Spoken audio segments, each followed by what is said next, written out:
Hello friends, good afternoon and welcome to the success Kendra. Friends देखिए, आज इस session में हम लोग बीपीएससी टीआरई 3.0 यानी कि बीपीएससी टीचर 3.0 जो न्यू वैकेंसी 2024 में आई हुई है फ्रेंड्स, उसके लिए ज्योग्राफी के यानी कि भूगोल के फ्रेंड्स इंपॉर्टेंट क्वेश्चंस को आज इस सेशन में हम डिस्कस करने वाले हैं। फ्रेंड्स देखिए, ये सारे के सारे प्रश्न जो है बिल्कुल आपका जो एग्जाम होगा बीपीएससी टीआरई 3.0 उसी के पैटर्न पर आधारित ये सारे के सारे प्रश्न हैं। और अब समय बिल्कुल भी नहीं है आपकी एग्जामिनेशन में, इसीलिए सब कुछ आपको अब रिवीजन करना है अंतिम प्रहार के रूप में।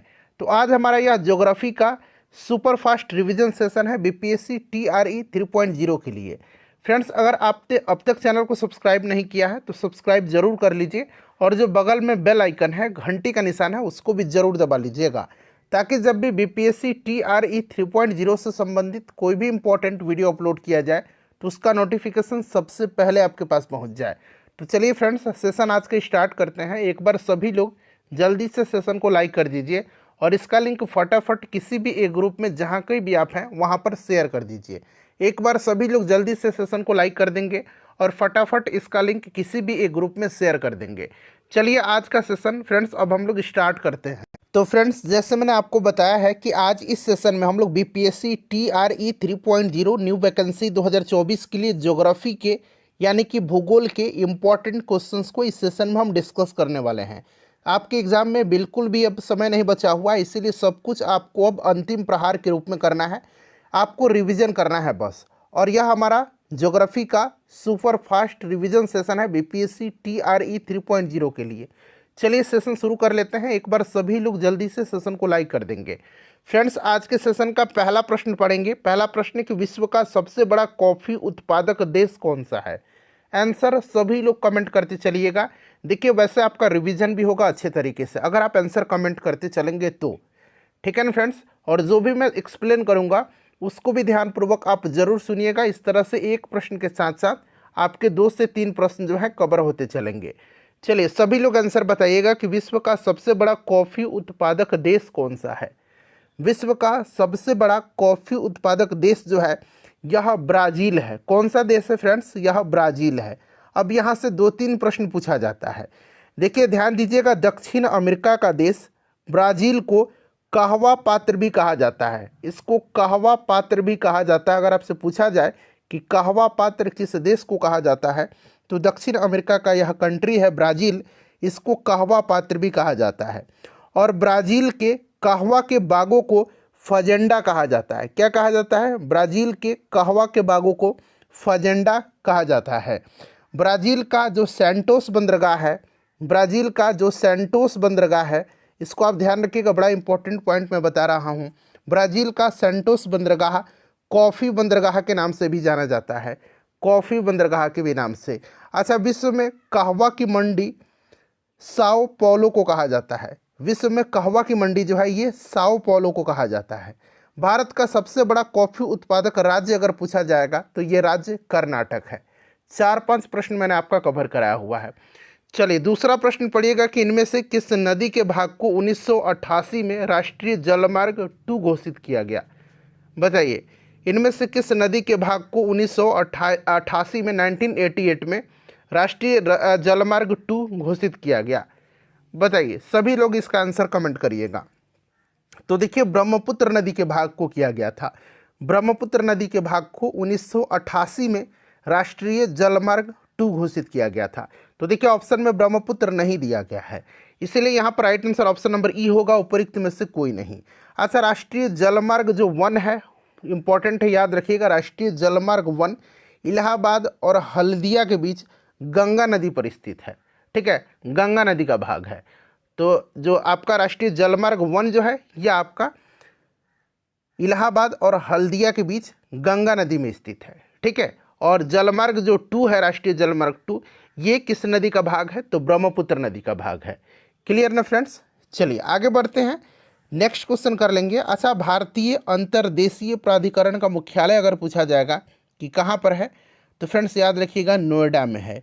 ठीक है, भारतीय अंतर्देशीय जलमार्ग प्राधिकरण, इसका हेडक्वार्टर नोएडा में है। क्लियर? चलिए आगे बढ़ेंगे, नेक्स्ट क्वेश्चन कर लेंगे। और फ्रेंड्स देखिए, मॉडर्न हिस्ट्री मैंने आपको रिवीजन कराया हुआ है, अगर आपने नहीं देखा उनको तो देखिएगा, सबका मैंने प्लेलिस्ट बना दिया है। अब तक जितने भी वीडियोज़ मैंने कराए हुए हैं सबका प्लेलिस्ट बना दिया है। लिंक आपको डिस्क्रिप्शन बॉक्स में मिल जाएगा या कमेंट बॉक्स में भी मैंने पिन कर दिया है। आप चाहें तो सभी वीडियोज़ को एक बार रिवाइज कर सकते हैं। चलिए, वह पुस्तक जिसमें सभी लुप्तप्राय जानवरों और पौधों का रिकॉर्ड रखा जाता है उसको क्या कहते हैं? सभी लोग आंसर कमेंट करते चलिएगा। बड़ा ही इंपॉर्टेंट यह सारे के सारे प्रश्न जो है जो हम लोग कवर कर रहे हैं सारे के सारे इंपॉर्टेंट हैं। चलिए, वह पुस्तक जिसमें सभी लुप्तप्राय जानवरों और पौधों का रिकॉर्ड रखा जाता है उसको क्या कहा जाता है? तो फ्रेंड्स, उसको कहा जाता है red data book. Red data book कहा जाता है, इसको याद रखिएगा। और रेड डाटा बुक को जारी कौन करता है? तो IUCN इसको जारी करता है। IUCN यानी कि international union for conservation of nature, यह संस्था है, इसी के द्वारा जारी किया जाता है। और IUCN का हेडक्वार्टर भी पूछा जाएगा कहाँ पर है? तो स्विट्जरलैंड के ग्लैंड शहर में है। ठीक है ना, इसे भी आप जरूर याद रखिएगा। क्लियर? चलिए, अच्छा, अगर आपसे WWF का फुल फॉर्म पूछ लिया जाए तो WWF का भी फुल फॉर्म याद रखिएगा, world wide fund for nature. World wide fund for nature. ठीक है ना फ्रेंड्स, तो ये सब आप ध्यान रखिएगा। क्लियर? चलिए, और रेड डाटा बुक में जो है विभिन्न जानवर और पौधों को 9 वर्गों में वर्गीकृत किया गया है। कितने? 9 वर्गों में। चलिए, ऑप्शन नंबर यहाँ पर बी राइट आंसर हो जाएगा। चलिए, अगला प्रश्न है हमारा कि निम्नलिखित में से किस भारतीय राज्य की सीमा जो है नेपाल की सीमा के साथ नहीं लगती है? नेपाल से यानी कि कौन सा राज्य नहीं सटता है, यह आपसे पूछा गया है। चलिए बताइएगा। देखिए फ्रेंड्स, नेपाल के साथ अगर हम बात करते हैं कि कौन कौन से भारतीय राज्य सटते हैं तो सबसे पहले तो अपना बिहार याद रखिएगा, दूसरा उत्तर प्रदेश रख लीजिए, तीसरा आप रख लीजिए पश्चिम बंगाल, उसके बाद सिक्किम और उत्तराखंड। तो ये आप याद रखिएगा। ठीक है ना। इसमें से देखिए झारखंड के साथ जो है नेपाल सीमा साझा नहीं करता है। बांग्लादेश के साथ अगर पूछा जाएगा तो बांग्लादेश के साथ पश्चिम बंगाल, मेघालय, असम, त्रिपुरा और मिजोरम है। क्लियर? चीन के साथ अगर पूछा जाए, चीन आजकल पूछा जा सकता है, तो देखिए एक तो आपका लद्दाख हो गया। अब जम्मू कश्मीर छोड़ दीजिए, अब लद्दाख याद रखिएगा, हिमाचल प्रदेश, उत्तराखंड, सिक्किम और अरुणाचल प्रदेश। ठीक है ना फ्रेंड्स, तो ये सब आप याद रखिएगा। और सबसे ज़्यादा तो आपको पता ही है कि भारत जो है अपना लैंड बाउंड्री सबसे ज़्यादा बांग्लादेश के साथ शेयर करता है और सबसे कम अफगानिस्तान के साथ, और टोटल 7 देशों के साथ भारत स्थलीय सीमा साझा करता है। चलिए, तो right answer option number B Jharkhand हो जाएगा। कि विश्व के कुल पृष्ठीय क्षेत्रफल में भारत का हिस्सा कितना है? सभी लोग आंसर कमेंट करिए, बड़ा ही इंपॉर्टेंट क्वेश्चन है। विश्व के कुल पृष्ठीय क्षेत्रफल में भारत का कितना हिस्सा है? अच्छा, भारत का अगर क्षेत्रफल आपसे पूछा जाए तो आपको याद रखना है 32,87,263 वर्ग किलोमीटर। ठीक है ना फ्रेंड्स, इसको आप जरूर ही याद रखिएगा। क्लियर? जो कि अगर हम बात करते हैं तो विश्व के स्थलीय धरातल का 2.4% हिस्सा है। 2.4%। देखिए ऑप्शन में 2.4 नहीं दिया गया, यहाँ पर देखिए 4.2 उल्टा दिया गया है, इसलिए ऑप्शन नंबर यहाँ पर ई राइट आंसर हो जाएगा, उपरोक्त में से कोई भी नहीं। भारत उत्तरी गोलार्ध में स्थित है, इस चीज़ को आप ध्यान रखिएगा, जिससे कर्क रेखा होकर के गुजरती है। 23.5 डिग्री उत्तरी अक्षांश को कर्क रेखा कहा जाता है, इसको भी आप ध्यान रखिएगा। और क्षेत्रफल के अनुसार विश्व में भारत 7वें नंबर पर आता है, इसे भी आप जरूर याद रखिएगा। ठीक है फ्रेंड्स, चलिए अब हम लोग आगे बढ़ते हैं। नेक्स्ट क्वेश्चन करेंगे कि 1982 में भारत सरकार द्वारा निम्नलिखित में से किसे समुद्री संरक्षण के लिए समुद्री राष्ट्रीय उद्यान घोषित किया गया था? सारे के सारे प्रश्न इंपॉर्टेंट है। चलिए बताइए, 1982 में जो है 1982 में भारत सरकार द्वारा निम्नलिखित में से किसे समुद्री संरक्षण के लिए समुद्री राष्ट्रीय उद्यान घोषित किया गया था? राइट आंसर इसका हो जाएगा आपका कच्छ की खाड़ी, बे ऑफ कच्छ। ठीक है ना फ्रेंड्स, इसको याद रखिएगा। कच्छ की खाड़ी भारत के पश्चिमी तट गुजरात राज्य में है। वन्यजीव संरक्षण अधिनियम के प्रावधानों के तहत समुद्री अभयारण्य जो है इसकी स्थापना 1980 में किया गया था, इसे भी आप याद रखिएगा। समुद्री अभयारण्य की स्थापना 1980 में किया गया था, समुद्री राष्ट्रीय उद्यान की स्थापना 1982 में किया गया था। ठीक है, याद रखिएगा, बड़ा ही इंपॉर्टेंट है। अच्छा, एक प्रश्न और याद रखिएगा कि मरीन नेशनल पार्क को भारत के पहले समुद्री अभयारण्य और भारत के राष्ट्रीय उद्यान का दर्जा दिया गया था। क्लियर? इसे आप जरूर याद रखिएगा। कच्छ की खाड़ी मैनग्रोव वनस्पति स्थल के लिए प्रसिद्ध है। खंभात की खाड़ी भी मैनग्रोव वनस्पति स्थल के लिए फेमस है। खंभात की खाड़ी गुजरात में। चलिए नेक्स्ट क्वेश्चन हमारा है कि उत्तर ध्रुवीय वृत्त यानी कि आर्कटिक सर्किल से भूमध्य रेखा तक जाने के लिए किसी व्यक्ति को बायोम के किस क्रम से गुजरना होगा? बताइए, उत्तर ध्रुवीय वृत्त से भूमध्य रेखा तक जाने के लिए किसी व्यक्ति को बायोम के किस क्रम से गुजरना होगा? सभी लोग आंसर कमेंट करिएगा। तो देखिए फ्रेंड्स, यहाँ पर जो आपको क्रम से गुजरना होगा व्यक्ति को बायोम के, तो ये आपका हो जाएगा यहाँ पर टुंड्रा, टैगा, समशीतोष्ण वन, उष्णकटिबंधीय, वर्षा वन। ठीक है फ्रेंड्स, इसको आप याद रखिएगा, इम्पॉर्टेंट है। चलिए नेक्स्ट क्वेश्चन कर लेंगे। और टैगा वन जो है यह विश्व के वन क्षेत्रों के अंतर्गत सर्वाधिक विस्तार रखता है, इससे भी आप ध्यान रखिएगा।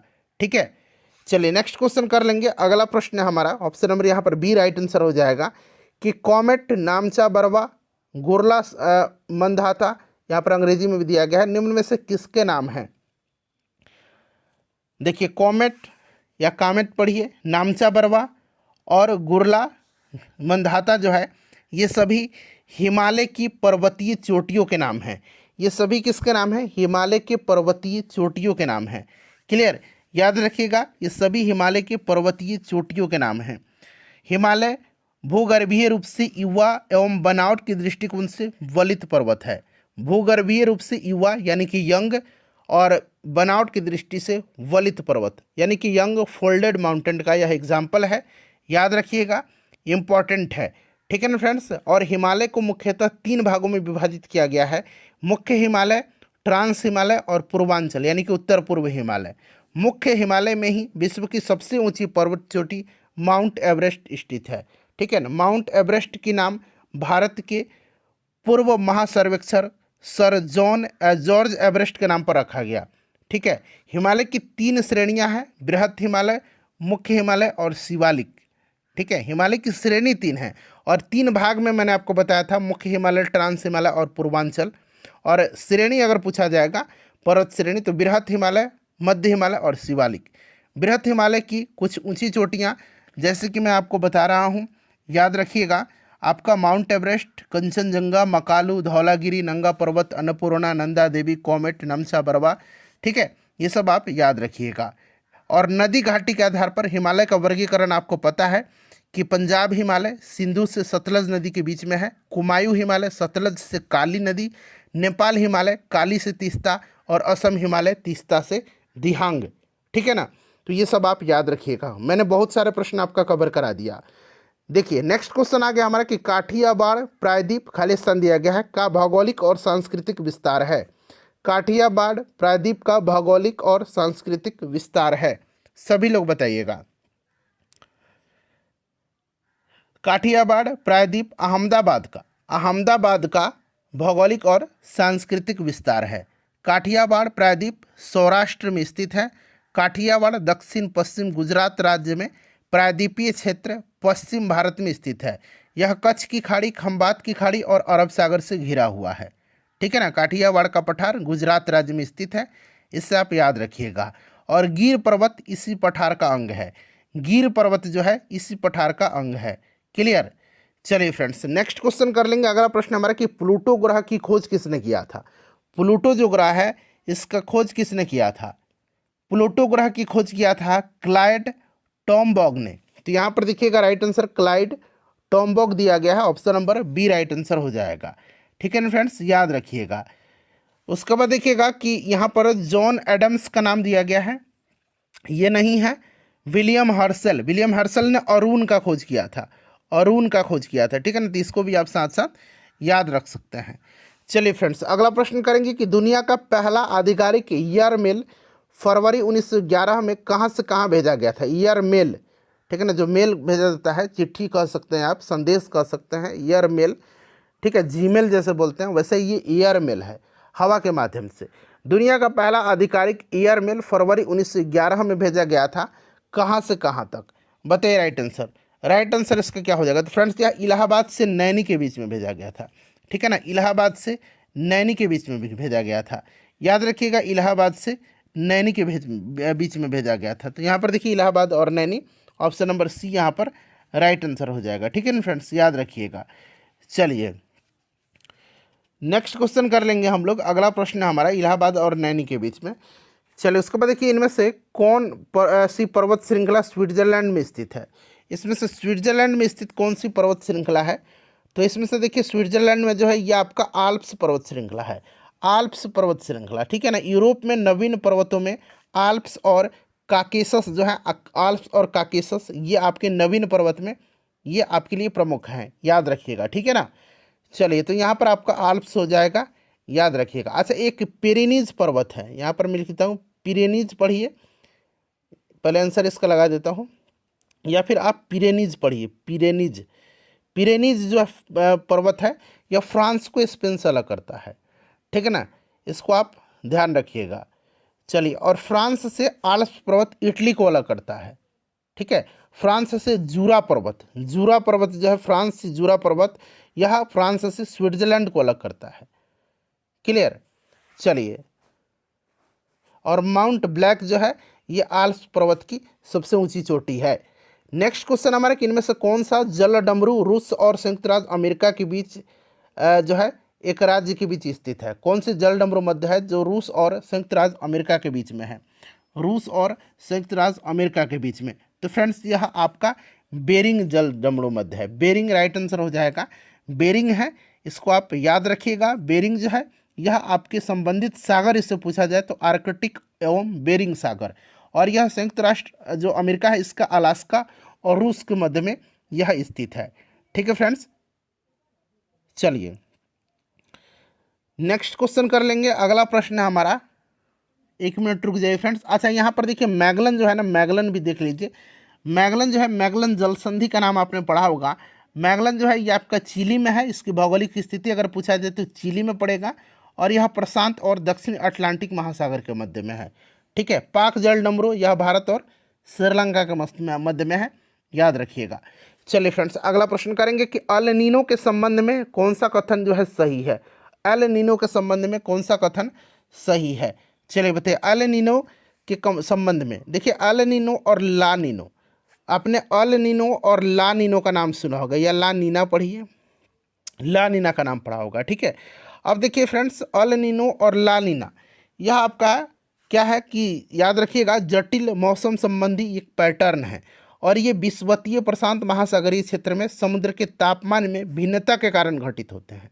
ठीक है, अल नीनो दक्षिणी दोलन चक्र की विपरीत अवस्थाएं होती हैं, अल नीनो। ठीक है, ला नीनो जो है, ला नीनो यह आपका ENSO की शीत अवस्था होती है। क्लियर। अल नीनो का अर्थ होता है स्पेनिश भाषा में छोटा लड़का। अल नीनो का मतलब क्या होता है? छोटा लड़का। ठीक है, देखिए इसमें से ऑप्शन नंबर सी हो जाएगा, या प्रशांत महासागर की पृष्ठीय जल का असामान्य रूप से गर्म होना है। Option number C right answer हो जाएगा। देखिए निम्नलिखित में से कौन सा विकल्प जो है टोंगिया प्रणाली, यहाँ अंग्रेजी में भी लिखा गया है, टोंगिया सिस्टम का उचित वर्णन करता है? टोंगिया प्रणाली का बताइएगा। टोंगिया प्रणाली का अंग्रेज बर्मा में खूब इस्तेमाल करते थे। ठीक है ना, और इस पद्धति का प्रयोग 19वीं शताब्दी में किया गया था। और देखिए फ्रेंड्स इसमें से अगर राइट आंसर की बात करते हैं तो यह लगाए गए पेड़ों की पत्तियों के बीच कृषि फसलों को उगाने की एक प्रणाली है, टोंगिया सिस्टम। ठीक है, इस चीज़ को आप याद रखिएगा। बर्मा में टोंगा का अर्थ होता है टीला या खेती, टीला या खेती, टीला तो है ये, टीला या खेती। ठीक है फ्रेंड्स, इसको आप याद रखिएगा। चलिए नेक्स्ट क्वेश्चन कर लेंगे। ऑप्शन नंबर ए यहाँ पर राइट आंसर हो जाएगा। देखिए भारत के पूर्वी तट में ज़्यादातर किस प्रकार की मिट्टी पाई जाती है? पूर्वी तट पर, पूर्वी तट पर जो है ज़्यादातर किस प्रकार की मिट्टी पाई जाती है? तो जलोढ़ मिट्टी यहाँ पर ज़्यादातर पाई जाती है। ठीक है, जलोढ़ मिट्टी भारत की मुख्य मिट्टी है, और जलोढ़ मिट्टी जो है बहुत उपजाऊ मिट्टी होती है। चले, और जलोढ़ मिट्टी भी दो प्रकार की होती है, एक बांगर होती है, एक खादर होती है। नए जलोढ़ मिट्टी को जो है खादर कहा जाता है, और पुरानी जलोढ़ मिट्टी को बांगर कहा जाता है। तो इस चीज़ को भी आप ध्यान रख सकते हैं। तो यहाँ पर जलोढ़ राइट आंसर हो जाएगा। चलिए उसके बाद देखिएगा कि तिब्बत का पठार खाली स्थान दिया गया कि सबसे अच्छा उदाहरण है। तिब्बत का पठार जो है यह सबसे अच्छा उदाहरण है। तो तिब्बत का पठार अंतर पर्वतीय पठार का सबसे अच्छा उदाहरण है, अंतर पर्वतीय पठार का। ठीक है ना, राइट आंसर इसका ऑप्शन नंबर ए हो जाएगा। इंटर माउंटेन प्लेट्यू का यह एक आपका अच्छा उदाहरण है। तिब्बत का पठार याद रखिएगा फ्रेंड्स, इस पठार में तिब्बत का अधिकतर भाग, चीन का पश्चिम हिस्सा और भारत में लद्दाख का हिस्सा शामिल है। यह दक्षिण में हिमालय पर्वत श्रृंखला से लेकर के उत्तर में टकलामाकन जो आपका डेजर्ट है, रेगिस्तान है, वहाँ तक यह विस्तृत है। चलो उसके बाद नेक्स्ट क्वेश्चन करिएगा। अगला प्रश्न हमारा कि पशुओं के प्रति क्रूरता रोकथाम अधिनियम 1960 याद रखिएगा कि धारा 1 के तहत वर्ष 1962 में स्थापित भारतीय पशु कल्याण बोर्ड एक सांविधिक सलाहकार निकाय है जिसका स्थापना पशु कल्याण संबंधी कानूनों पर भारत सरकार को सलाह देने के लिए की गई थी। यह किस मंत्रालय के अंतर्गत आता है? यह किस मंत्रालय के अंतर्गत आता है? तो फ्रेंड्स यह जो आता है यह पर्यावरण वन एवं जलवायु परिवर्तन मंत्रालय के अंतर्गत आता है। ठीक है, याद रखिएगा यह आता है पर्यावरण वन एवं जलवायु परिवर्तन मंत्रालय के अंतर्गत। इंपॉर्टेंट है फ्रेंड्स, इसको आप जरूर ही ध्यान रखिएगा। चलो उसके बाद नेक्स्ट क्वेश्चन करेंगे कि दीफू दर्रा जो है, दीफू पास, यह कहाँ पर स्थित है? दीफू दर्रा जो है, सबसे पहले जान लीजिए कि दीफू दर्रा जो है यह अरुणाचल प्रदेश में है। दीफू अरुणाचल प्रदेश में है। बोमडिला भी अरुणाचल प्रदेश में है। बोमडिला दर्रा अगर पूछा जाए कहाँ पर है बोमडिला दर्रा, तो बोमडिला भी अरुणाचल प्रदेश में है। यांगयाप दर्रा भी अरुणाचल प्रदेश में है। यांगयाप दर्रा भी अरुणाचल प्रदेश में है। क्लियर? तो ये देखिएगा अरुणाचल हिमालय यहाँ पर राइट आंसर हो जाएगा। क्लियर? चलिए, जेलेचपा दर्रा और नाथुला दर्रा, जेलेचपा और नाथुला ये आपके सिक्किम में है। क्लियर ना फ्रेंड्स? अच्छा, जोजिला दर्रा लद्दाख में पड़ेगा, इस चीज़ को आप याद रखिएगा। माना दर्रा, नीति दर्रा और लिपुलेख दर्रा ये आपके उत्तराखंड में है। रोहतांग, उसके बाद आपका बड़ा लच्छा, ये सारे हिमाचल प्रदेश में हैं। ठीक है, चलिए निम्न में से किसने बिहार में गिद्ध संरक्षण योजना शुरू की? गिद्ध संरक्षण योजना बिहार में शुरू किया गया है, तो फ्रेंड्स यह किसने किया है बताइएगा। राइट आंसर, काफ़ी इंपॉर्टेंट क्वेश्चन है। यह देखिए, यह गिद्ध कार्य योजना को 16 नवंबर 2020 को लाया गया था और वाल्मीकि टाइगर रिजर्व में शुरू किया गया है। तो यहाँ पर देखिए Valmiki tiger reserve right answer हो जाएगा, जो कि बिहार का एकमात्र टाइगर रिजर्व है, एकमात्र नेशनल पार्क भी कह सकते हैं। पश्चिम चंपारण जिला में यह स्थित है। ठीक है फ्रेंड्स, इसको आप याद रखिएगा। चलिए अगला प्रश्न हमारा नेक्स्ट क्वेश्चन है। अच्छा, प्रोजेक्ट टाइगर की बात कर लेते हैं क्योंकि बाघ की बात आई हुई है टाइगर रिजर्व की। तो प्रोजेक्ट टाइगर की शुरुआत कब किया गया था? 1973 में। ठीक है ना, 1973 में। बिहार का शोक किस नदी को कहा जाता है? बिहार का शोक कहा जाता है किस नदी को? तो फ्रेंड्स बिहार का शोक कोसी नदी को कहा जाता है। याद रखिएगा, कोसी नदी को कहा जाता है। ठीक है, बंगाल का शोक दामोदर नदी को कहा जाता है। कोसी नदी बड़ा ही इंपॉर्टेंट है, याद रखिएगा। कोसी नदी दिशा परिवर्तन और बाढ़ की प्रकृति के कारण जो है इसे बिहार का शोक कहा जाता है। ठीक है, चलिए आगे बढ़ेंगे, नेक्स्ट क्वेश्चन कर लेंगे। अगला प्रश्न है हमारा, नेक्स्ट क्वेश्चन है कि बिहार के किस जिले में तेलहार कुंड जलप्रपात है? कभी कभी इस तरह से आपको सिंपल तेलहर कुंड लिख देगा। तेलहार कुंड इस तरह से लिखा गया, लेकिन इस तरह से कहीं कहीं कभी आपको तेलहर मिल जाएगा। तेलहार कुंड जलप्रपात जो है ये कहाँ पर है, यह आपसे पूछा जा रहा है। तेलहर कुंड जलप्रपात, ठीक है, बताइए राइट आंसर क्या हो जाएगा? ककोलत जलप्रपात, कई बार मैंने आपको बताया ककोलत जलप्रपात, ये सब पूछा जाता है। ककोलत नवादा में है, ककोलत नवादा में है। ठीक है ना, और तेलहर कुंड जो है ये कैमूर में है। ऑप्शन यहाँ पर सी राइट आंसर हो जाएगा। ठीक है, इसको आप जरूर याद रखिएगा। चलिए फ्रेंड्स, उसके बाद नेक्स्ट क्वेश्चन कर लेंगे कि एशिया की सबसे बड़ी एवं ताज़ा जल वाली गोखुर झील बिहार में कौन सी है? बिहार में कौन सी है? एशिया की सबसे बड़ी है और ताज़ा जल वाली ये गोखुर झील है जो कि बिहार में है। बिहार का है, यह आपका कांवर लेक है। कांवर लेक जो कि बेगूसराय में है और यह आपका बिहार का पहला रामसर स्थल है। इसे भी आप जरूर याद रखिएगा। ठीक है, कांवर झील है, कहाँ पर है? बेगूसराय में स्थित है। इसे आप जरूर याद रखिएगा। कुशेश्वर स्थान झील जो है ये दरभंगा में है। कुशेश्वर स्थान दरभंगा में है। क्लियर? चलिए, और घोघा झील कटिहार में है। कहाँ पर? कटिहार में। चलिए नेक्स्ट क्वेश्चन है कि बिहार के किस जिले में सबसे अधिक सोने का भंडार मिला है? सबसे अधिक सोने का भंडार बिहार में जो है याद रखिएगा मिला है जमुई में। कहाँ पर फ्रेंड्स? यह जमुई में। जमुई राइट आंसर हो जाएगा, इस चीज़ को आप याद रखिएगा, जमुई में, बड़ा ही इंपॉर्टेंट है, जमुई में। चलिए, और यह देश का सबसे बड़ा स्वर्ण खादान है, ऐसा भी आप कह सकते हैं। जमुई राइट आंसर हो जाएगा। जमुई में ही नागी और नकटी पक्षी अभ्यारण्य है। नागी और नकटी, नागी पक्षी अभ्यारण्य या फिर नकटी पक्षी अभ्यारण्य, ये आपके जमुई में है। मंदार पर्वत पूछा जाता है, कहाँ पर है? मंदार पर्वत बांका में है। बांका राइट आंसर हो जाएगा। ठीक है। बिहार का जो है पहला आपका पक्षी उत्सव जो था कलरव, कलरव जो था कलरव इसी नागिनट्टी में मनाया गया था। चलिए उसके बाद नेक्स्ट क्वेश्चन है कि 2011 की जनगणना के अनुसार, भारत की जो जनगणना है उसके अनुसार बिहार में महिला साक्षरता दर क्या है। बिहार में महिला का साक्षरता दर आपसे पूछा जा रहा है, चलिए बताइएगा। महिला साक्षरता दर आपसे पूछा जा रहा है बिहार का 2011 की जनगणना के अनुसार। सभी लोग आंसर कमेंट करिए। अच्छा सबसे पहले बताइए ओवरऑल साक्षरता बिहार का कितना है। ओवरऑल साक्षरता याद रखिएगा 61.8% है ओवरऑल। इनमें से पुरुष साक्षरता की मैं बात कर देता हूं पहले, तो ये 71.2% है। महिला साक्षरता 51.5% है, तो जो कि ऑप्शन नंबर ए में आपको दिख रहा है। और सबसे ज़्यादा साक्षरता बिहार में जो है किस जिला में है, तो सर्वाधिक साक्षरता वाला जिला रोहतास है, सबसे कम साक्षरता वाला पूर्णिया है। सर्वाधिक पुरुष साक्षरता वाला जिला रोहतास है, सर्वाधिक महिला साक्षरता वाला जिला भी रोहतास है, सब में रोहतास आगे है। न्यूनतम पुरुष साक्षरता पूछेगा तो पूर्णिया, और न्यूनतम महिला पूछेगा तो सहरसा, और ओवरऑल में न्यूनतम साक्षरता दर पूर्णिया का है, ठीक है ना। तो 4-5 मैंने यहाँ से आपका प्रश्न कवर करवा दिया। सौरमंडल का प्रधान आकाशीय पिंड कौन सा है। सौरमंडल का प्रधान आकाशीय पिंड कौन सा है, चलिए बताएंगे इसका राइट आंसर क्या हो जाएगा। राइट आंसर क्या हो जाएगा, सभी लोग इसका आंसर कमेंट करिएगा, सभी लोग इसका आंसर कमेंट करिएगा। चलिए राइट आंसर इसका क्या हो जाएगा, सभी लोग आंसर कमेंट करिएगा कि इसका आंसर क्या हो जाएगा। सभी लोग इसका आंसर कमेंट करिएगा। तो फ्रेंड्स देखिए ये आपका क्या हो जाएगा, तो फ्रेंड्स आपको भी पता है, आपको भी पता है, बताइए राइट आंसर इसका क्या हो जाएगा। सौरमंडल का प्रधान आकाशीय पिंड सूर्य है, ठीक है ना। सूर्य याद रखिएगा, option number A right answer हो जाएगा, सूर्य यहाँ पर करेक्ट आंसर हो जाएगा।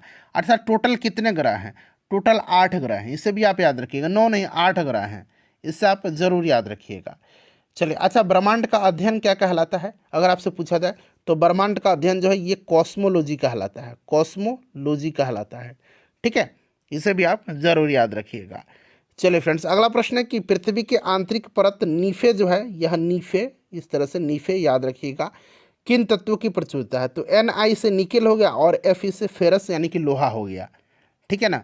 तो आप भी इसको आसानी से निकेल और फेरस या फेरस, देखिए कहाँ पर लिखा है फेरम, यहाँ पर लिखा गया है यानी कि लोहा, ठीक है, याद रखिएगा। नीफे पृथ्वी की 3 परतों में सबसे निचला परत है, और आपको पता भी है कि सियाल, सीमा और नीफे, सियाल ये संरचना जो है आंतरिक संरचना, ये सियाल, सीमा और नीफे, ठीक है, इस चीज़ को आप याद रखिएगा। सियाल में सिलिकॉन और एल्युमिनियम की प्रधानता है, सियाल में, यहाँ मैं लिखता हूँ सियाल में सिलिकॉन और एल्युमिनियम की प्रधानता है सियाल। और सीमा में देख लीजिएगा, सीमा में किसकी प्रधानता है, सीमा में जो है सिलिकॉन और मैग्नीशियम की कह सकते हैं प्रधानता है, ठीक है। चलिए फ्रेंड्स आगे बढ़ेंगे कि भौगोलिक अपवर्तन चक्र की संकल्पना इनमें से किसने प्रस्तुत किया था।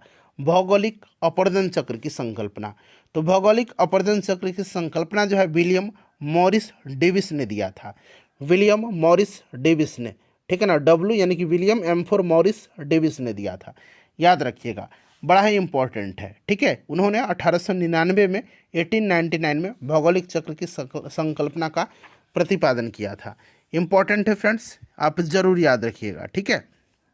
चलिए नेक्स्ट क्वेश्चन, अच्छा कॉन्टिनेंटल ड्रिफ्ट थ्योरी किसने दिया था, वेगनर ने दिया था। देखिए गरजने वाली चालीसा, क्रुद्ध पचासा, चीखने वाली साठा, पवने जो पवन है पृथ्वी के किस गोलार्ध में चलती हैं, बताइएगा। गरजने वाली चालीसा यानी कि गरजता चालीसा, क्रुद्ध पचासा, चीखता साठा, आपने पढ़ा हुआ है, ये दक्षिणी गोलार्ध में चलती हैं, दक्षिणी गोलार्ध में चलती हैं, ठीक है फ्रेंड्स, इसको याद रखिएगा, दक्षिणी गोलार्ध में ये चलती हैं, बड़ा ही इंपॉर्टेंट है, ठीक है, दक्षिणी गोलार्ध में। देखिए सरगेसु सागर एक हिस्सा है, सरगेसु सागर एक हिस्सा है, सरगेसु सागर जो है यह आपका किसका हिस्सा है, तो उत्तरी अटलांटिक महासागर का हिस्सा है, उत्तरी अटलांटिक महासागर का हिस्सा है। इस सागर का नाम समुद्री शैवाल की एक प्रजाति के नाम पर रखा गया है, ठीक है ना, इसे आप याद रखिएगा, क्लियर, उत्तरी अटलांटिक महासागर का यह हिस्सा है। यहाँ पर सरगेसम घास की अधिकता होती है, जिसके कारण इस भाग को सरगेसु सागर कहते हैं, ठीक है ना फ्रेंड्स, इसको याद रखिएगा, इम्पोर्टेंट है। चलिए अब आगे बढ़ेंगे, तो ये आपका हो जाएगा आपका उत्तरी अटलांटिक महासागर, ठीक है। चलिए भारत और चीन के बीच सीमा रेखा को क्या कहा जाता है, तो भारत और चीन के बीच जो है ये रेड क्लिफ भारत पाकिस्तान के बीच में है। मैकमोहन भारत और चीन के बीच में है। ठीक है फ्रेंड्स। डुरंड जो है ये पाकिस्तान और अफगानिस्तान के मध्य में है। ठीक है फ्रेंड्स। चलिए आगे बढ़ेंगे, नेक्स्ट क्वेश्चन कर लेंगे। अगला प्रश्न है हमारा कि राजस्थान में बहुत कम वर्षा होती है क्योंकि, बताइए इसका राइट आंसर क्या हो जाएगा, अच्छे से सोच समझ कर बताइए।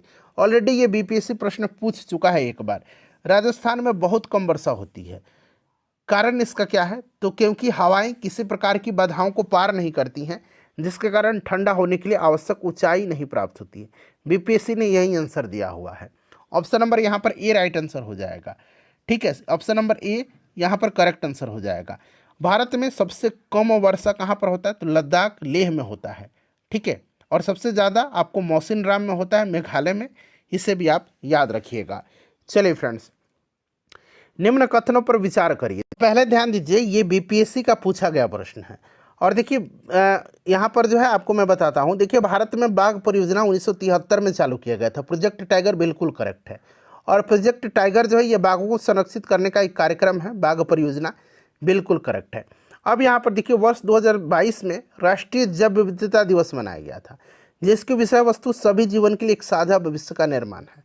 दरअसल यहाँ पर राष्ट्रीय शब्द मेंशन किया गया है, जबकि अंतर्राष्ट्रीय जैव विविधता दिवस मनाया जाता है कब, तो अंतर्राष्ट्रीय जैव विविधता दिवस 22 मई के दिन मनाया जाता है। और 2022 में इसका थीम बिल्कुल यही था, अंतर्राष्ट्रीय जैव विविधता का, कि सभी जीवन के लिए एक साझा भविष्य का निर्माण।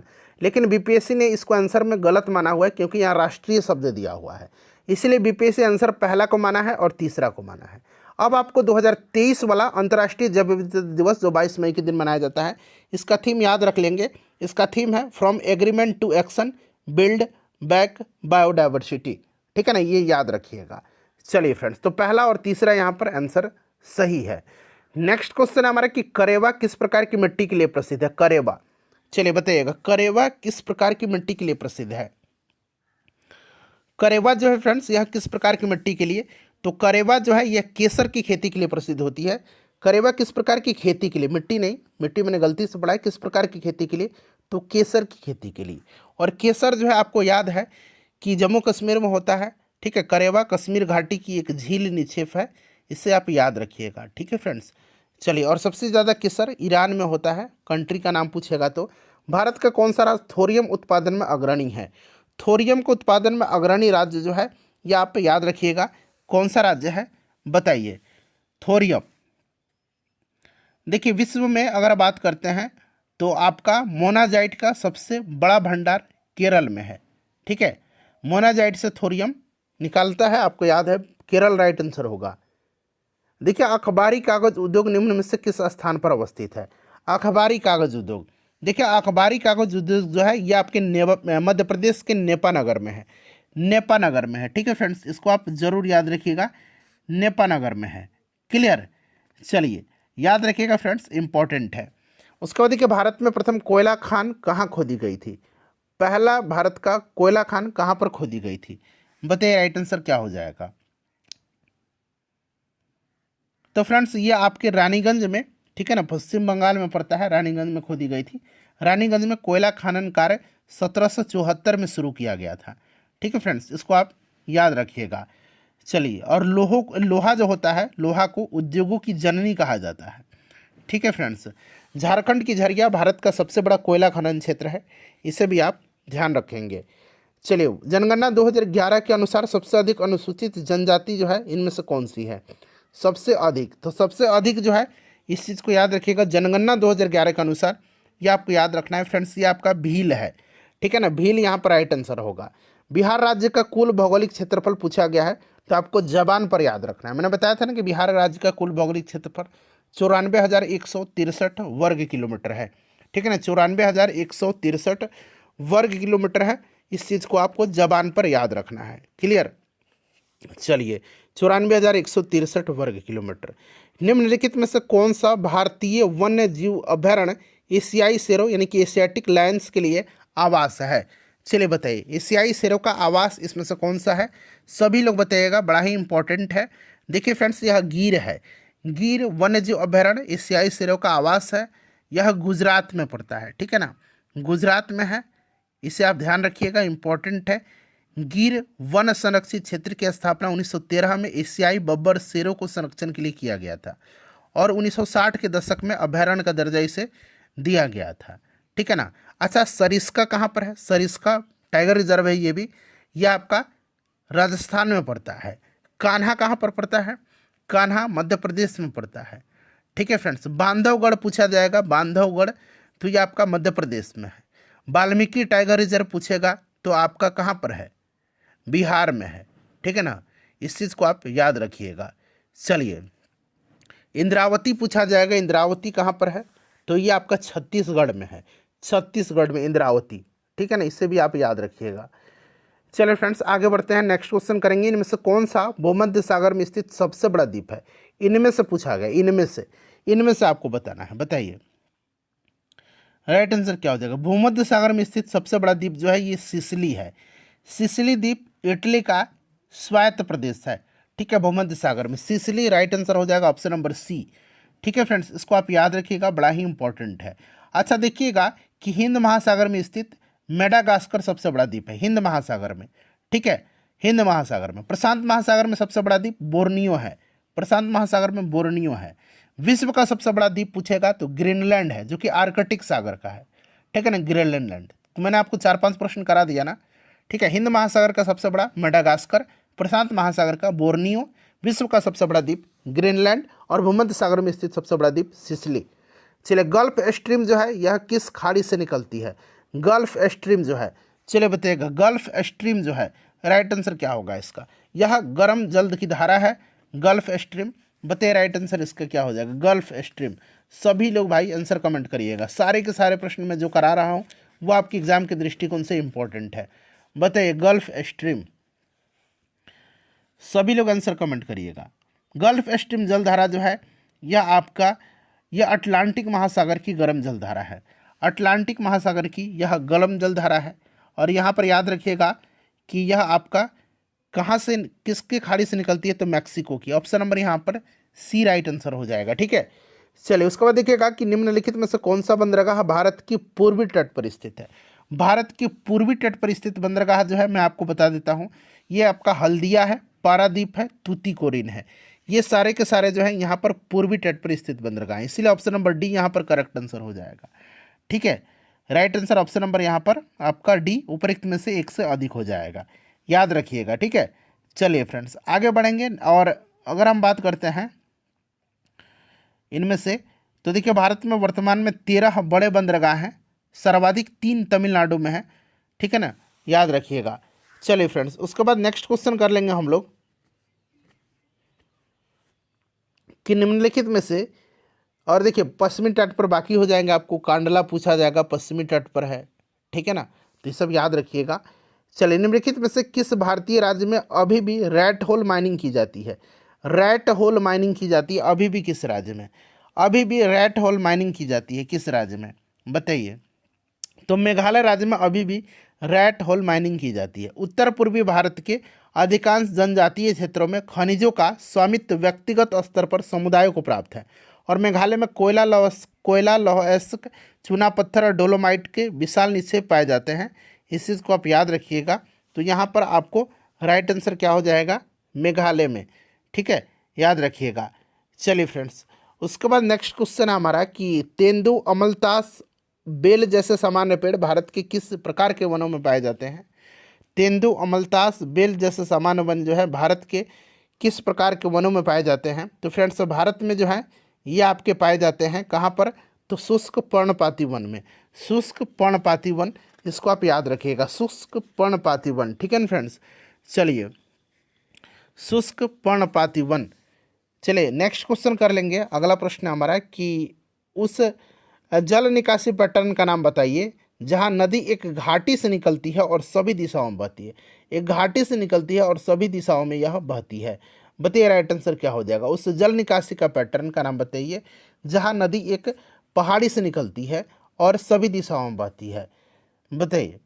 तो फ्रेंड्स इसको हम लोग बोलेंगे अरीय जल पैटर्न। इसको क्या बोलेंगे? अरीय जल पैटर्न इसको बोला जाता है। ठीक है, याद रखिएगा।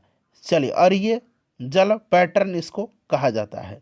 अरीय प्रवाह प्रतिरूप यानी कि रेडियल ड्रेनेज पैटर्न जो है, जब नदियाँ केंद्रीय उच्च भूमि से निकल करके अलग अलग दिशाओं में प्रवाहित हो जाती है, जैसे कि अमरकंटक का पठार और रांची पठार से प्रवाहित होने वाली नदियाँ। ठीक है फ्रेंड्स, इसको आप याद रखिएगा। चलिए, तो यहाँ पर ऑप्शन नंबर यहाँ पर सी करेक्ट आंसर हो जाएगा। ठीक है फ्रेंड्स, चलिए आगे बढ़ेंगे। नेक्स्ट क्वेश्चन कर लेंगे कि निम्न में से कौन सी हिमालय की दूसरी सबसे ऊंची चोटी है। हिमालय की दूसरी सबसे ऊंची चोटी जो है यह कौन सी है। हिमालय की सबसे ऊंची चोटी गॉडविन ऑस्टिन है, ठीक है ना। और आपका हिमालय की दूसरी जो है ये आपका K2 हो जाएगा। K2 राइट आंसर इसका हो जाएगा। ठीक है फ्रेंड्स, इसको आप याद रखिएगा। और दुनिया की सबसे ऊंची चोटी आपकी एवरेस्ट है, इसे भी आप याद रखिएगा। चलिए फ्रेंड्स, उसके बाद देखिएगा कि निम्नलिखित में से कौन सी एक पर्यावरणीय चिंता नहीं है। पर्यावरणीय चिंता नहीं है इसमें से, तो देखिए फ्रेंड्स, इसमें से ओजोन परत का बढ़ना। ओजोन परत का बढ़ना नहीं है। ओजोन परत सूर्य से आने वाली पराबैंगनी जो विकिरण है उसको अवशोषित करती है। ओजोन की सांद्रता पूछा जाएगा किस में मापी जाती है, तो ये डॉब्सन यूनिट में मापी जाती है, डॉब्सन इकाई में। ठीक है ना, डॉब्सन इकाई में मापी जाती है। ओजोन का फॉर्मूला O3 होता है, इसको याद रखिएगा। चलिए, गुजरात में स्थित प्रसिद्ध पेट्रोलियम साइट का नाम क्या है। गुजरात में स्थित प्रसिद्ध जो पेट्रोलियम साइट है इसका नाम क्या है, तो फ्रेंड्स इसका नाम जो है अंकलेश्वर है, याद रखिएगा। अंकलेश्वर राइट आंसर हो जाएगा, यहाँ पर इंपॉर्टेंट है। ठीक है ना, चलिए काफ़ी इंपॉर्टेंट है। भारत का पहला पेट्रोलियम क्षेत्र पूछा जाएगा तो डिगबोई असम में है, ठीक है, जिसकी खोज 1901 में किया गया था। नेक्स्ट क्वेश्चन है कि काली मिट्टी के बारे में कौन सा कथन सही है। तो देखिए, यह मिट्टी सभी प्रकार में सबसे कम उपजाऊ होती है, तो ऐसा नहीं। यह दक्षिण पठारों के अधिकांश हिस्सों में पाई जाती है, ये आपका बिल्कुल यहाँ पर करेक्ट दिया गया है। ठीक है ना, काली मिट्टी को रेगुर भी कहा जाता है, इस चीज़ को आप याद रखिएगा। और काली मिट्टी कपास की खेती के लिए सबसे उपयुक्त मानी जाती है, कपास की खेती के लिए। निम्नलिखित में से कौन सी आग्नेय शैल नहीं है। आग्नेय शैल नहीं है इसमें से, बताइएगा। तो देखिए फ्रेंड्स, आग्नेय शैल जो है इसमें से कौन सा नहीं है, बताइए। तो इसमें से देखिए आपका डोलोमाइट जो है यह आग्नेय शैल नहीं है। डोलोमाइट मैग्नीशियम का एक अयस्क है, ठीक है ना, इस चीज़ को आप याद रखिए। बाकी ग्रेनाइट, बेसाल्ट ये आपके आग्नेय शैल हैं, ठीक है। चलिए नेक्स्ट क्वेश्चन करेंगे फ्रेंड्स। अगला प्रश्न हमारा कि भारत में वायु प्रदूषण रोकथाम और नियंत्रण अधिनियम कब लागू हुआ था। VBI क्वेश्चन है, बताइएगा भारत में वायु प्रदूषण की रोकथाम नियंत्रण अधिनियम कब लागू हुआ था। चलिए सभी लोग आंसर कमेंट करिए। अब यहाँ से 2-3 प्रश्न मैं आपका करवाने वाला हूँ। देखिए, सबसे पहले देखिए, भारत में वायु प्रदूषण की रोकथाम और नियंत्रण अधिनियम जो ये 1981 में लागू हुआ था। ऑप्शन में 1981 नहीं दिया गया, 1981 आप याद रख लीजिए, ठीक है। अब आइए आगे। अब देखिए, सबसे पहले मैं आपसे पूछ रहा हूँ, ध्यान से सुनिएगा। देखिए कि जल प्रदूषण की रोकथाम और नियंत्रण अधिनियम कब लागू किया गया था। जल प्रदूषण की रोकथाम और नियंत्रण, तो जल प्रदूषण की रोकथाम नियंत्रण 1974 में, याद हो गया। पर्यावरण संरक्षण अधिनियम कब लाया गया था, 1986 में। पर्यावरण संरक्षण अधिनियम 1986 में लाया गया था। वन्य जीव संरक्षण अधिनियम 1972 में। वन्य जीव संरक्षण अधिनियम 1972 में, ठीक है। वन्य जीव संरक्षण, अच्छा वन अधिनियम पूछेगा तो 1927 में। वन्य जीव संरक्षण 1972 में, ठीक है। अच्छा, वन संरक्षण, वन्य जीव संरक्षण 72 और वन संरक्षण 1980 में लाया गया था। इतने सारे पॉइंट्स आपको याद रखना है, ठीक है। चलिए उसके बाद देखिए, कौन सी नहर प्रशांत महासागर को अटलांटिक महासागर से जोड़ती है। बताइए राइट आंसर इसका क्या हो जाएगा, बताइए राइट आंसर। कौन सी नहर प्रशांत महासागर को अटलांटिक महासागर से जोड़ती है। तो देखिए, इसमें से जो पनामा कैनल है, पनामा नहर, पनामा कहीं दिख रहा है क्या, नहीं। ऊपर में से कोई नहीं राइट आंसर होगा, क्योंकि पनामा नहर जो है यह प्रशांत महासागर को अटलांटिक महासागर से जोड़ती हैं, ठीक है फ्रेंड्स, इसको आप याद रखिएगा। चलिए आगे बढ़ेंगे। और यहाँ पर देखिए, कील नहर दिया गया है। कील नहर पूछा जाता है, उत्तरी सागर और बाल्टिक सागर से जोड़ती है यह, ठीक है। उत्तरी सागर और बाल्टिक सागर को। स्वेज नहर आपको भी पता है, लाल सागर को भूमध्य सागर से जोड़ती है। स्वेज नहर थोड़ा इंपॉर्टेंट है, लाल सागर को भूमध्य सागर से जोड़ती है, इसको आप याद रखिएगा, ठीक है फ्रेंड्स। चलिए उसके बाद नेक्स्ट क्वेश्चन है कि नीलगिरी पहाड़ी जो है, नीलगिरी पहाड़ियाँ, नीलगिरी हिल्स, इसके संबंध में कौन सा कथन सही नहीं है, नहीं पूछा गया है। बताइए राइट आंसर इसमें से कौन सा होगा, सही नहीं है। देखिए यह कर्नाटक की एक पहाड़ी क्षेत्र है, नहीं कर्नाटक की नहीं है, ये तमिलनाडु में स्थित है। तो यही वाला जो है सही नहीं है, बाकी ये पहला सही है और आपका ये दूसरा सही है। ठीक है फ्रेंड्स, चलिए नेक्स्ट क्वेश्चन करेंगे। और इसकी सबसे ऊंची चोटी डोडा बेटा है, जो दक्षिण भारत की दूसरी सबसे ऊंची चोटी है। दक्षिण भारत की दूसरी सबसे ऊंची चोटी डोडा बेटा है। चलिए नेक्स्ट क्वेश्चन हमारा कि बारी दोआब किसके बीच का क्षेत्र है। बारी दोआब जो है यह किसके बीच का क्षेत्र है बताइए। तो फ्रेंड्स यह आपका ब्यास और रावी नदी के बीच का क्षेत्र है। ब्यास और रावी नदी के बीच का, ब्यास और रावी नदी के बीच का क्षेत्र है। ठीक है, दोआब क्षेत्र की मिट्टी बड़ा ही उपजाऊ होती है। क्लियर, चलिए। और दोआब का मतलब होता है दो नदियों के बीच की उपजाऊ भूमि को दोआब कहा जाता है, दो नदी के बीच की उपजाऊ भूमि को। चलिए फ्रेंड्स, उसके बाद देखिएगा कि भारत में का जो सुंदरवन डेल्टा है किस प्रकार के वन इसमें पाए जाते हैं। तो सुंदरवन डेल्टा में आपको पता है कि आपके मैनग्रोव पाए जाते हैं। ठीक है ना, मैनग्रोव यहाँ पर राइट आंसर हो जाएगा। ठीक है ना, तो यहाँ पर आपका मैनग्रोव राइट आंसर हो जाएगा। देखिए भारत में किस राज्य की सीमा बांग्लादेश के साथ लगती है। तो मैंने स्टार्टिंग में ही आपको बताया था, बांग्लादेश के साथ जो है आपका पश्चिम बंगाल, असम, मेघालय, त्रिपुरा और मिजोरम की सीमा लगती है। त्रिपुरा 3 ओर से बांग्लादेश से घिरा हुआ है। ठीक है ना, तो ऑप्शन नंबर यहाँ पर डी हो जाएगा, एक से अधिक करेक्ट आंसर हो जाएगा। भारत में निम्नलिखित कौन सा सुनामी का कारण नहीं है। सुनामी का कारण जो है, निम्नलिखित में से कौन सा सुनामी का कारण नहीं है। चलिए बताइएगा कौन सा इसमें से सुनामी का कारण नहीं है। तो इसमें से देखिएगा आपका भूकंप बिल्कुल है, और समुद्र के अंदर जो भूस्खलन है, सबमरीन लैंडस्लाइड, ये बिल्कुल है। आपका मृदा अपरदन जो है सुनामी का कारण नहीं है। चलिए उसके बाद देखिएगा कि भारत में अधिकांश जो है क्रोमाइट का भंडार कहाँ पाए जाते हैं। क्रोमाइट का भंडार जो है कहाँ पर बताइए, राइट आंसर इसका क्या हो जाएगा। अच्छा, ज्वालामुखी विस्फोट से भी आपका हो सकता है सुनामी, इसे भी याद रखिएगा। भूकंप, समुद्र के अंदर भूस्खलन और आपका ज्वालामुखी विस्फोट से भी आपका सुनामी होता है। ज्वालामुखी विस्फोट से, ठीक है ना, ज्वालामुखी विस्फोट से भी, मृदा अपरदन से नहीं होगा। तो देखिए अधिकांश जो है क्रोमाइट भंडार कहाँ पाए जाते हैं।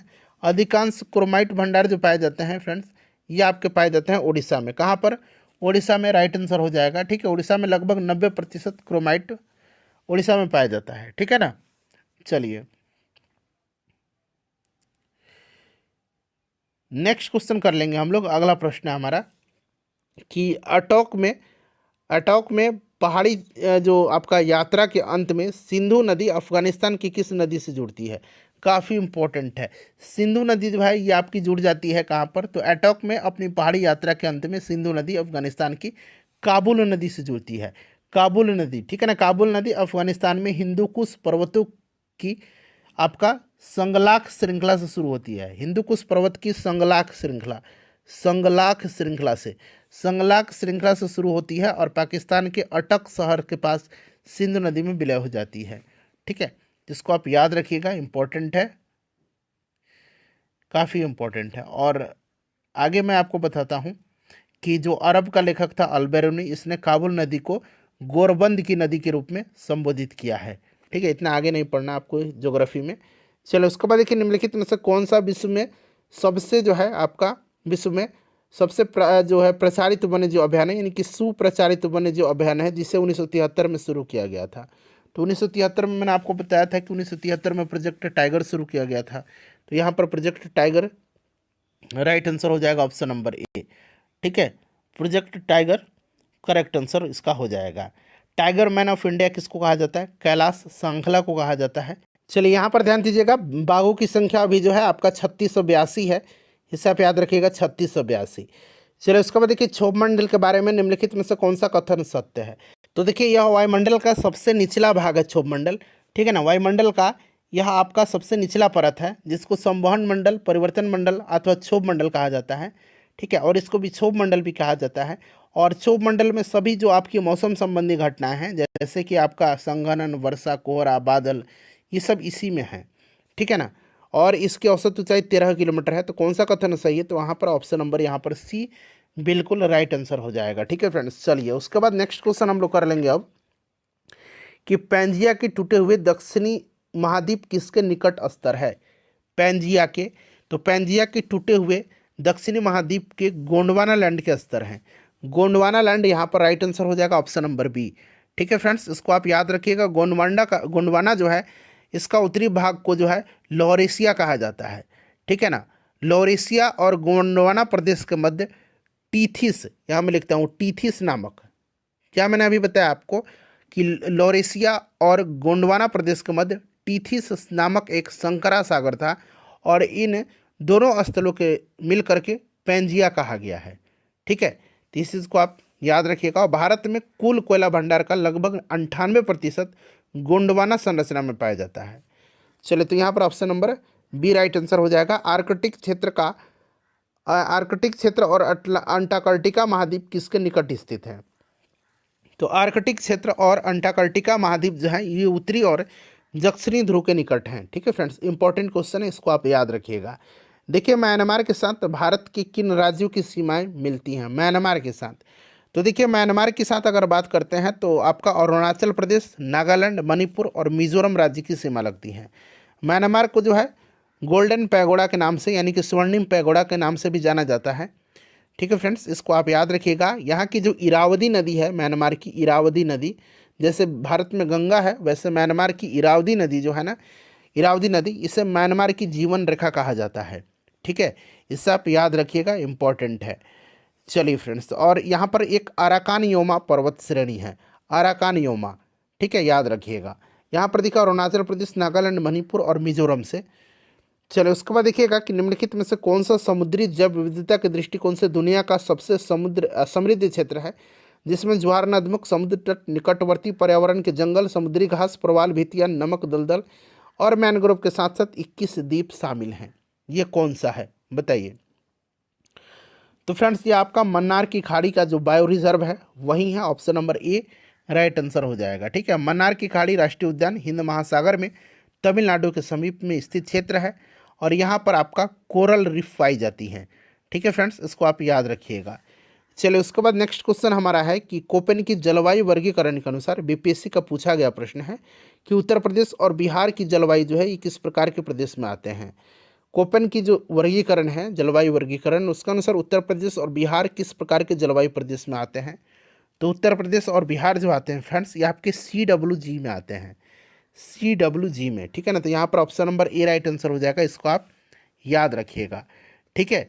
चलिए, CWG में आते हैं। देखिए, भारत की क्षेत्रीय सीमा तट से कितनी समुद्री मील या किलोमीटर, समुद्री मील प्रति किलोमीटर, आपके समुद्री मील या फिर किलोमीटर तक समुद्र की ओर फैली हुई है? चलिए, राइट आंसर, चूंकि यहाँ मील पर है और किलोमीटर दोनों दिया गया, इसलिए यहाँ मील या किलोमीटर बताइए। मुझे प्रति लगा था, लेकिन नहीं, ये मील में भी है और किलोमीटर में भी है। बताइए राइट आंसर इसका क्या हो जाएगा?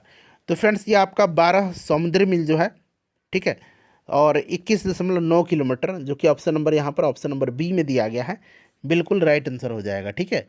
चलिए फ्रेंड्स, उसके बाद नेक्स्ट क्वेश्चन हम लोग करेंगे, अगला प्रश्न कि निम्नलिखित में से देखिए भारत में कौन सी नदी घाटी कोयले के भंडार से समृद्ध है? कौन सी नदी घाटी? सभी लोग आंसर कमेंट करिएगा, सभी लोग आंसर कमेंट करिएगा। तो देखिए फ्रेंड्स, इसमें से अगर हम बात करते हैं तो देखिए भारत में कोयला उत्पादक अगर प्रमुख क्षेत्र जो है ये दामोदर नदी घाटी, सोन नदी घाटी, महानदी घाटी, गोदावरी नदी घाटी। तो इनमें से एक से अधिक राइट आंसर हो जाएगा, ठीक है। दामोदर नदी घाटी की बात करते हैं तो इसका विस्तार झारखंड और पश्चिम बंगाल में है, ठीक है, और यह भारत का सबसे बड़ा कोयला क्षेत्र है। उसके बाद देखिए सोन नदी घाटी, तो उत्तर प्रदेश क्षेत्र को भी शामिल करता है ये, मध्य प्रदेश का सिंगरौली, उसके बाद सुहागपुर, उमरिया आदि है। उसके बाद देखिए महानदी, आपको पता है कि छत्तीसगढ़ और उड़ीसा को कवर करेगा। गोदावरी जो है ये आपका पता है इसका विस्तार तेलंगाना में है, ठीक है ना। तो ये सब आप याद रख सकते हैं। चलो, उसके बाद देखिएगा कि भारत में चीनी उद्योग के बारे में निम्नलिखित में से कौन सा कथन सही है? चीनी उद्योग के बारे में देखिए, चीनी उद्योग की बात करते हैं तो यहाँ पर देखिएगा कि वर्ष 2022 में जो है देश में अग्रगणी चीनी उत्पादक राज्य के रूप में महाराष्ट्र उभरा था। तो यहाँ पर देखिए चीनी का सबसे बड़ा उत्पादक जो है उत्तर प्रदेश है, 2022 में नहीं 2023 में, ठीक है। 2022 में महाराष्ट्र उभरा था और 2023 में चीनी जो है आपका 2023 में उत्तर प्रदेश चीनी का दूसरा सबसे बड़ा उत्पादक है, ठीक है। उसके बाद देखिएगा कि यह वजन कम करने वाला उद्योग है और 2022 में महाराष्ट्र जिसमें अग्रणी चीनी उत्पादक के रूप में उभरा था। तो यहाँ पर एक से अधिक यहाँ पर करेक्ट आंसर इसका हो जाएगा, ठीक है फ्रेंड्स, इसको आप याद रखिएगा। चलिए उसके बाद नेक्स्ट क्वेश्चन कर लेंगे हम लोग कि वातावरण मुख्य रूप से किसके द्वारा गर्म होती है। तो वातावरण जो गर्म होती है यह आपके दीर्घ तरंग स्थलीय विकिरण के द्वारा गर्म होती है, ठीक है ना। दीर्घ तरंग स्थलीय विकिरण जो है उसी के द्वारा ये गर्म होती है, ठीक है फ्रेंड्स, इसको आप ध्यान रखिएगा। चलिए ऑप्शन नंबर सी यहाँ पर करेक्ट आंसर हो जाएगा, option number C correct answer हो जाएगा। चलिए उसके बाद नेक्स्ट क्वेश्चन करिएगा कि भारत के निम्नलिखित में से किस राज्य की सीमा बिहार में अधिकतम जिलों से लगती है। अधिकतम जिलों से, तो देखिए बिहार की अगर हम बात करते हैं तो बिहार उत्तर प्रदेश से बिहार के टोटल 8 जिले सीमा साझा करते हैं। और उसी प्रकार से झारखंड से भी, झारखंड जो यहाँ पर झारखंड से भी 8 जिले सीमा साझा करते हैं, उत्तर प्रदेश से भी और झारखंड से भी। उत्तर प्रदेश से जो 8 जिले लगते हैं ये पश्चिम चंपारण है, गोपालगंज है, सीवान है, सारण है, भोजपुर है, बक्सर है, कैमूर है और रोहतास है। वहीं अगर हम बात करते हैं आपके झारखंड से भी, तो झारखंड से भी 8 ही लगते हैं, ठीक है ना। कटिहार, भागलपुर, बांका, जमुई, नवादा, गया, औरंगाबाद और रोहतास। पश्चिम बंगाल से 3 जिला लगता है, किशनगंज, पूर्णिया, कटिहार। तो ये सब आप याद रखिएगा, एक से अधिक यहाँ पर, चूंकि 8-8 लगेगा दोनों से, इसीलिए राइट आंसर होगा इसका, ठीक है। चलिए फ्रेंड्स, और नेपाल के साथ जो है आपके किशनगंज, अररिया, सुपौल, मधुबनी, सीतामढ़ी, पूर्वी चंपारण, पश्चिम चंपारण, ये 7 जिले लगते हैं। चलो उसके बाद देखिएगा कि बिहार में खनिज उत्पादन के संदर्भ में निम्नलिखित में से आपका कौन सा कथन यहाँ पर सही है। रोहतास में पायराइट का सर्वाधिक भंडार है, ठीक है ना। अब देखिए यहाँ पर आपका जो है विकल्प के आधार पर जो है यहाँ पर देखिएगा तो बिल्कुल ये सही है, पायराइट खनिज का रोहतास में सर्वाधिक पाया जाता है। जमुई में सोने का सबसे ज़्यादा भंडार है, बिल्कुल ये भी सही है। चूना पत्थर आपका कैमूर रोहतास जिले में भी पाया जाता है, चूना पत्थर, ठीक है, तो ये भी आपका सही है। तो ऑप्शन होना चाहिए था 1, 2 और 3, तीनों सही हैं। तो यहाँ पर ना ही 1, 2, 3 कहीं पर नहीं दिख रहा है, इसीलिए कोई भी ऑप्शन इसमें सही नहीं, 1, 2 तीनों सही हैं, ठीक है ना। चलिए उसके बाद नेक्स्ट क्वेश्चन है हमारा कि बिहार में बहने वाली पवित्र नदी फाल्गु निम्नलिखित में से किन नदियों के संगम से बनती है। फाल्गु नदी, तो फाल्गु नदी जो है ये आपका मोहाना और लीलाजन नदी के संगम से, ठीक है ना। तो यहाँ पर देखिए option number C right answer हो जाएगा, इसे भी आप जरूर याद रखिएगा, ठीक है फ्रेंड्स। यहीं पर जो है आपको याद भी होगा महात्मा बुद्ध को ज्ञान प्राप्ति हुई थी, निरंजना नदी भी इसको कहा जाता है, इसकी मुख्य धारा निरंजना कहलाती है फाल्गु की, ठीक है। चलिए, और गया में जो है इस नदी के किनारे पिंडदान भी लोग करते हैं। चलिए फ्रेंड्स अगला प्रश्न कर लेंगे। हमारा नेक्स्ट क्वेश्चन है कि बिहार के निम्नलिखित में से किस स्थान पर पहली बार चाय बागानों की स्थापना किया गया था। तो चाय बागानों की स्थापना जो है ये आपका कहाँ पर किया गया था, तो ठाकुरगंज में किया गया था, ठीक है ना। किशनगंज ठाकुरगंज में है। तो और आपको पता है किशनगंज को जो है आपका बिहार का दार्जिलिंग भी कहा जाता है, तो इस चीज़ को आप याद रखिएगा, ठीक है फ्रेंड्स, इसको आप ज़रूर याद रखिएगा। चलिए उसके बाद देखिएगा कि 2000 आपके 11 की जनगणना के अनुसार देखिए बिहार के निम्नलिखित जिलों में आरोही दशकीय जनसंख्या वृद्धि, आरोही यानी कि बढ़ते क्रम में, तो सबसे ज़्यादा आपको पता है कि यह मधेपुरा में है और सबसे कम कहाँ पर है, गोपालगंज में है। तो यहाँ पर देखिए सबसे ज़्यादा मधेपुरा में, ये वाला ऑप्शन आपको दिख रहा है, इस प्रकार से आप टिक लगा देंगे, ठीक है ना। और सबसे कम गोपालगंज में है, तो गोपालगंज यहाँ पर आपको ऑप्शन में तो नहीं दिया गया, लेकिन आपको ध्यान रखना है, ठीक है। चलिए दशकीय जनसंख्या वृद्धि दर, अच्छा इस चीज़ को भी आप याद रख सकते हैं कि बिहार का दशकीय जनसंख्या वृद्धि दर कितना है टोटल 2001 से 2011 के बीच में, दशकीय जनसंख्या वृद्धि दर। तो दशकीय वृद्धि दर जो रहा था ये आपका कितना रहा था 2000 आपका 1 से 11, बताइए। तो फ्रेंड्स ये आपका 25.4 रहा था, 25.4 टोटल दशकीय वृद्धि दर रहा था बिहार का। चलो उसके बाद देखिए बिहार में कृषि आधारित उद्योगों में किस खाद्य उद्योग का प्रभुत्व है। कृषि आधारित उद्योग में, कृषि आधारित उद्योग में अगर हम बात करते हैं तो ये आपका अनाज आधारित जो उद्योग है इन्हीं का प्रभुत्व है। उसके बाद देखिए आवर्तन के आधार पर ज्वालामुखियों को किसमें वर्गीकृत किया जाता है। आवर्तन के हिसाब से, आवर्तन के आधार पर ज्वालामुखी को 3 वर्ग में बांटा गया, एक तो आपका सक्रिय हो गया, दूसरा निष्क्रिय हो गया और तीसरा विलुप्त ज्वालामुखी हो गया, ठीक है। चलिए तो यहाँ पर आपका किसके आधार पर, आवर्तन के आधार पर, सक्रियता के आधार पर, सक्रियता के आधार पर ज्वालामुखी को 3 भागों में बांटा गया है, सक्रिय, उसके बाद आपका एक हो जाएगा आपका सुषुप्त और एक आपका शांत, ठीक है ना। तो इस चीज़ को भी आप साथ साथ ध्यान रखेंगे। चलिए तो यहाँ पर देख लीजिएगा उपरोक्त में से एक से अधिक राइट आंसर हो जाएगा। चलिए उसके बाद देखिए गोदावरी, कृष्णा और कावेरी नदियाँ हैं। गोदावरी, कृष्णा और कावेरी नदियाँ जो हैं, बताइए। तो ये भारत के दक्षिण में बहती हैं ये नदियाँ। तो यहाँ देखिए भारत के दक्षिण क्षेत्रों में बहने वाली नदियाँ हैं। ठीक है फ्रेंड्स, इसको आप ज़रूर याद रखिएगा, बड़ा ही इम्पोर्टेंट है। ठीक है। अच्छा, शिव समुद्रम जलप्रपात पूछा जाता है। तो शिव समुद्रम जलप्रपात जो है ये किस नदी पर है, जरा आप मुझे कमेंट करके अभी बता दीजिएगा। हमारा सेशन समाप्त हो गया है। शिव समुद्रम जलप्रपात, सेशन को लाइक कर दीजिए और इसको शेयर कर दीजिए। ज्योग्राफी का दूसरा वीडियो था, एक ऑलरेडी मैंने आपको कवर कराया।